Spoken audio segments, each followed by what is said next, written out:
us here at Just Talk Live. We have our special guest, Fran Harris, former WNBA champion basketball player, also CEO of Fran Harris Incorporated.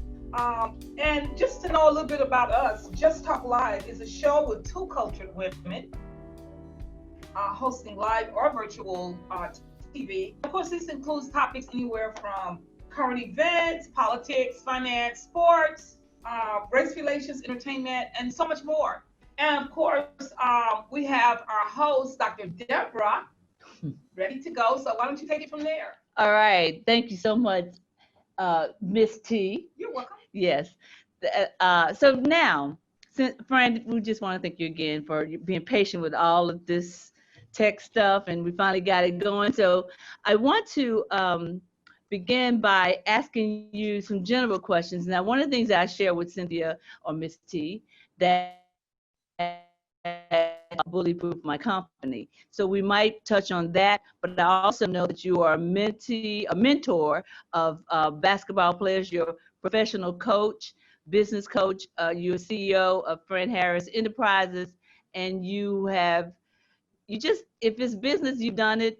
And from, I'm not being biased because you must do it very well. Okay. And so we may kind of talk about a lot of different things, but I want to make sure that we talk about the hot topics of our day, beginning with sexism in the business, bullying in the workplace, COVID-19 and how it affects maybe athletic departments, because I know you do some work with different athletic leaders. And so we might just kind of cover several different areas. So I just want you to be kind of prepared for what may come at you. And then at the end, Cynthia has what she calls out of the box questions. So she has a box here with some questions in it. So it'll be something you weren't expecting, but just kind of talk off the top. Okay. All right.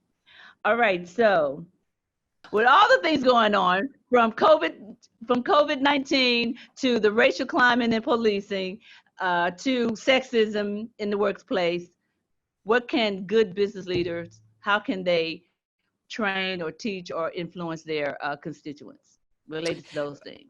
Yeah, first of all, thanks for having me on. This is one of the topics that I have been immersed in for the past 30 years, and that is great leadership.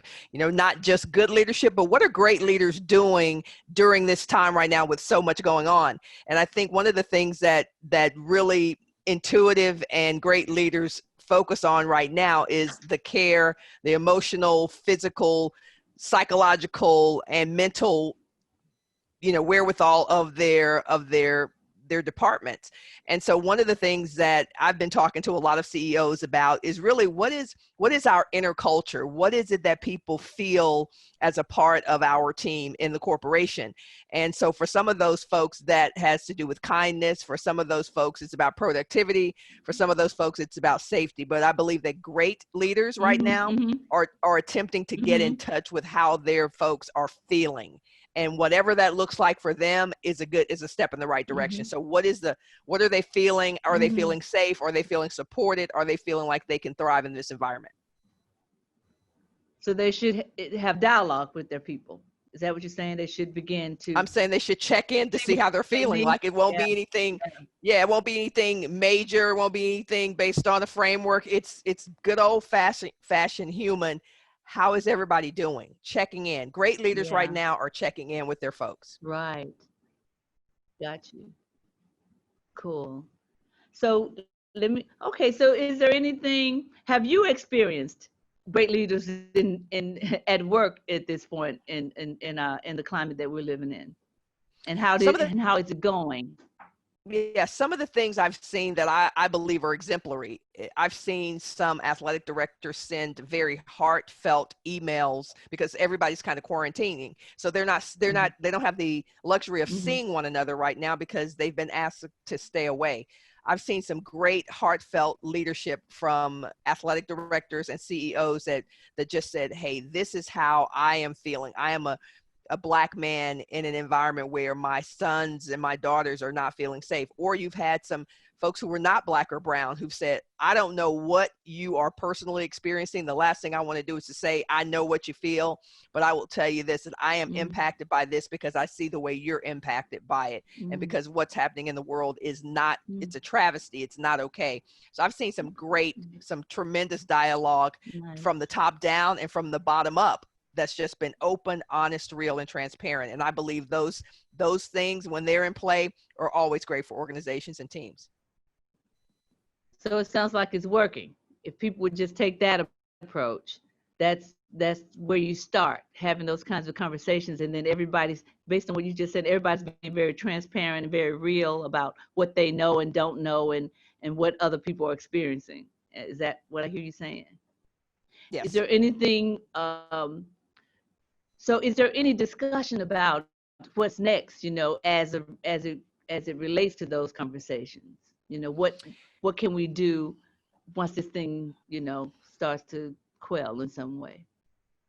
I believe that one of the things that really has to happen right now is for us to slow down, even though it's hyper, you know, activated. The culture, the environment is very activated right now. I see a lot of people rushing to do stuff because we are a nation and a world of doers. And I understand that, but I also believe there's a time for doing and there's a time for reflecting and putting a plan in place so that we can do the right thing when that time comes. So while I believe that organizations and teams and companies should be strategizing, I think what we should be doing mostly right now is listening and getting feedback from the folks who are most affected by what's happening right now, and kind of putting all of that into a melting pot with professionals and consultants who know how to then roll out plans and programs to really synthesize all the data that you might be getting right now. So listening is really important right now. Small groups are really important right now because there's so many different perspectives on what's happening, whether it's COVID, whether we should be out, whether it's racism, whether we should be doing things specifically for Black and brown folks. There's a lot of data out there. And I think we make a huge mistake if we just jump into action. I think we should be discussing and strategizing and listening, and then creating the expectation that we're going to do something. Right now, we're sensitive and listening at this point. Yeah, that's exactly what I was referring to when I talked about action. Is there in discussions about what we're going to do, not necessarily jump into something, but just kind of strategize about how to approach what's happening in the world as it relates to any one of those things. You mentioned race, and I know that you are very multicultural. You've played overseas as well. We had a player here earlier this evening, that talked about his experience. And then I thought about the fact that, you know, you've gone to predominantly white institutions for schooling, and played with, you know, people from all across the country and out of the country. So what is it, if you've been a part of discussions where they talked about race and the racism and the riots and those kinds of things, how is that going, if you had any experience with that? My own personal experience, or what's happening right now and how I'm interfacing with people right now? Which of those do you want me to address first, or either? Either one you feel most comfortable. Okay. Yeah, whichever one you want to. So what's happening right now is what we're seeing, a multitude of issues that are popping up at predominantly white institutions based on traditions. I'll just give this as an example. Songs that they're singing that they've sung for hundreds of years are now in question. Should we really be singing those songs when they have racial undertones? Mascots, Black coaches, white coaches. I mean, there are a myriad of topics that are coming up right now. And one of the things that we're seeing are the emotions that are attached to things that perhaps as Black folks, we may feel is inappropriate to be singing about Dixie. And whereas some folks, maybe white folks that's such a part of the deep tradition of the South, or whatever that institution might be, letting go of that feels like, blasphemy. It feels like a travesty. Why are we not going to sing that song? We've sung that for hundreds of years. And so those kinds of conversations right now are extremely hot topics, especially in college athletics. And what I'm seeing is that both sides are kind of pulled in each direction. The Black folks in some cases are saying it's all or nothing. The white folks are saying there's no way we can do away with this song. And I believe that there's probably a place, maybe not directly or perfectly in the middle, but there's a way always in negotiations where you get a little bit of what you need and I get a little bit of what I need. And therefore we can kind of meet somewhere to come to the negotiating table and actually create a win-win-win situation. So those are just some of the things that are happening right now in college athletics. That's really critical, because I was wondering, it's either or it never works. It always has to be both and in some kind of way. And I was imagining, like even here in Florida, they're contemplating. Some people are trying to get the name of one of our municipalities changed from plantation to something else. And so I'm thinking about, the example you just gave with Dixie, and then of course what that means for descendants of African American slaves, right? And so can you imagine now, who has to be at the table, have the conversation about how we come to this consensus where everybody gets a little bit of what they want? Who needs to be at that table? A representation of everybody affected, in my opinion, because what I'm seeing, even as a consultant to some of these institutions, is that they are bringing some folks who maybe were at that institution in the 60s, but they don't have my 20-year-olds at the table, or they may have, right? And so you've got folks making decisions about things that impact a greater subset of the population, but all of those people aren't represented at the table. So it's really important that whenever you're making a decision that's going to impact lots of different people, is that you attempt to get those people around the table in a video chat or something like that, so that you can hear all the perspectives. I'll give you another example. Lots of folks are coming under fire for their mascots, as I mentioned earlier. And one of the things I've said to one of the executives who is now under fire about their mascot is, were there any XYZ people at the table when you did this? No. So you had a group of white folks around the table making a decision that had deep historical ties to slavery and antebellum and all that stuff, but none of those people were there. Like, I was like, you were just asking to get in trouble. Like, there's no way that was going to work out. And so those kinds of things are happening, but that says that that's a bigger statement on what's always happened. They've always made decisions about us without us being there. And nothing ever happened as a result of that. And us could be women, it could be Black folks, it could be Latinos, it could be the dominant, who thought was the dominant kind of paradigm, has always said, well, we know best. Well, this is what we're going to do. And when we're absent from the conversation, then something bad always happens. It doesn't go well. It doesn't go well. I'm thinking about young people. As you share this, I'm thinking about millennials and the young people that have been rioting and marching. How do we galvanize those spirits, because they are high? Who do you think? Yes, and it needs to be contained so it can be productive. So who do you see leading them into that kind of conversation? I mean, because they're not necessarily at the table, but they have a table of their own. Yes, and I love that they do. Who can lead that? Yeah, I love that they do. I love that they understand that if you have internet and a voice and access to Wi-Fi and a computer or a phone, then you have a platform. I think that's very healthy and productive. And I think it's all necessary. I think the fact that they just start going in about stuff is as necessary as the people who organize peacefully and do marches and those kinds of things.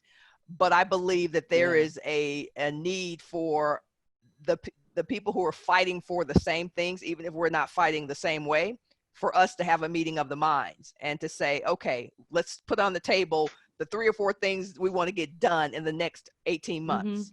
And let's agree on those. So now it's a mastermind, if you will, of the people, the most powerful influencers in our culture, saying, okay, we can agree on this. We ain't gonna do it the same way, but we're working towards the same thing. And we can respect that. And now we go off and we do our respective protests, whatever those might be. And we come back every quarter and we say, okay, here was our check. Here's our report card. How are we doing? Notice you have like 25 of y'all got thrown in jail. Way to go, because it's still getting us what we want. And I think that's what's missing a lot from the scattered efforts is that there's a lot of folks doing it. And for me, that's positive because it's out there. But could it be more productive? Could it be more strategic if we got together and just agreed on some key outcomes that we're looking for in the next 18 to 24 months? And for that matter, let's not even go that far, that we want by November. Let's start there. Okay. As you were talking, I was trying to imagine this convocation of minds. And I was trying to, we're very, our pop culture is just, it's who America is. We think stars know more than everybody else just because they are, it don't matter what kind of star they are, as long as they're a star. So put me in the room with some stars and some millennials, if you will. These students or people that are on fire, as you say. Who are these minds? We don't know these people. That's what's great. And in fact, before we hopped on, I read somewhere online that people were trying to push certain celebrities out front. Yeah. They were saying, I'm not, there's like Charles Barkley back in the day. I'm not the role model. I don't want to do that. And so I saw some rappers and some entertainers saying, I'm down for the movement, but I don't want to be the mouthpiece for this movement. And that's what's so great about what's happening today. I was looking at MSNBC this morning, and there were these two young Black women who were starting a movement, and I think it was called the Black Onyx movement or something like that. It was amazing, and they just started their own thing. And that's what we're going to see, people from the neighborhood, people from the community that we may not know. They're not platinum selling artists. They're not Tyler Perry, even though they have their voices. They're not Oprah Winfrey. They're not, Dr. George Frazier. They're just what people think are ordinary people who are getting extraordinary results because we live in a time now that it is about everyday people. It's not about necessarily how big of a following you have from a standpoint of records or business or money. It's about impact, and they understand that. Yeah.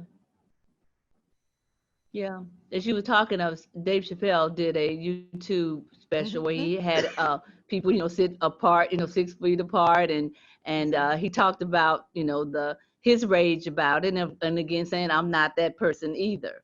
And so hearing you talk, I hear these are the people that's been missing from the table, is what I hear you saying, and those are the people that will institute, I guess, will start to change wherever they are. Okay, is there anything I didn't ask you that's on your mind, heart, in your spirit that you want to share with us before we ask you our out-of-the-box question? Absolutely. As you know, today, Mr. Trump is in, I don't know when this is going to air, but Mr. Trump is in Tulsa, the site of probably one of the top 5 most disruptive acts of white supremacy in our world's history. And people ask, well, why don't a lot of people know about what happened in Tulsa on Black Wall Street, and what is the significance of that? And I just want to, I feel like Nikki Giovanni by saying, I just want to go on record as saying that when you destroy a culture's, a people's, a community's ability to prosper economically, they knew exactly what they were doing. They knew that the 400-year start was going to be nothing compared to destroying the wealth, the economic vitality that was happening in Tulsa at that time. They knew it was going to be devastating. Not only did they kill people, but they destroyed businesses. 2 separate things, 2 very different things, 2, both debilitating. But nevertheless, what Black folks have to understand is that when you lose the ability to take care of yourself financially, economically, you are constantly in a cycle of poverty, and poverty leads to all these other things that are plaguing our communities, hyper incarceration, crime, all that. And so I speak today in homage to the folks who built Tulsa and who understood exactly what they were doing by creating Black Wall Street. And we need to understand that we live in the greatest times, no matter how chaotic it is right now. Right now is the time for the greatest come up of all times. We Yeah. need to be standing up, standing tall economically. Yes, there are other things that we got to be aware of, but the economics, the financial, wherewithal at this point is what a part of us should be certainly focusing on, because until we can really take care of ourselves, then it's always going to be about, can y'all help us do this? How can y'all want to come and be a part of this? And we need to, and a lot of Black folks don't even understand what happened on Black Wall Street in Tulsa. So shout out to our folks who built that. We stand with you, and we are rebuilding. We are constantly rebuilding, and we will be back. Wow. We've got so much work to do. Yes, we do. As a country. I mean, both sides, us coming to grips with what we can do and them coming to grips with being okay with that, because that's what happened to Black Wall Street. All right. So let's have our out of the box question. Okay. Cynthia's going to take it from here. Okay, All right. Fran. Hey. Questions I'm going to pull for you for out of the box question. First one, especially since you're in finance, if you were to win $1 million tomorrow, what would you do with it, and which organizations might you want to implement that with if you won $1 million tomorrow? If I won $1 million tomorrow, I would do two things. I would start another company that was completely about financing Black ventures. So I would probably start a Black venture capital fund that would then go out and make sure that other Black businesses could start and those kinds of things. And then the organizations that I would fund, that I would make contributions to, I would find small, completely hidden organizations and communities that are, like, there's an organization in Virginia that they provide diapers to young moms who can't afford those kinds of things. So I love obscure, I didn't think about that type things that don't get a lot of funding. They're under the radar. Nobody knows who they are. So I would put out a call to action and an RFP for all kind of organizations that are under $10,000, because those people are doing some great and amazing work. Mm-hmm. Great. And finally, my final question is, I've heard that you're really into music. So I would like to know, what's your favorite 90s jam? My favorite 90s jam. Let's see. The first thing that came to mind was H-Town's Knockin' the Boots. I'm just saying, Knockin' the Boots was a jam in the 90s. All right. Can you sing a little bit? Can you hum a few bars for us? Oh, now. Yeah, y'all remember that, right? Yes. I like that. All I know is the chorus. That's all I know. Okay, Fred, thank you so much for joining Thank us you today so much, and thanks for your on, patience. We appreciate your input. It was wonderful. Thank you, guys. Appreciate you. All right. Thanks again. Thank you. Bye.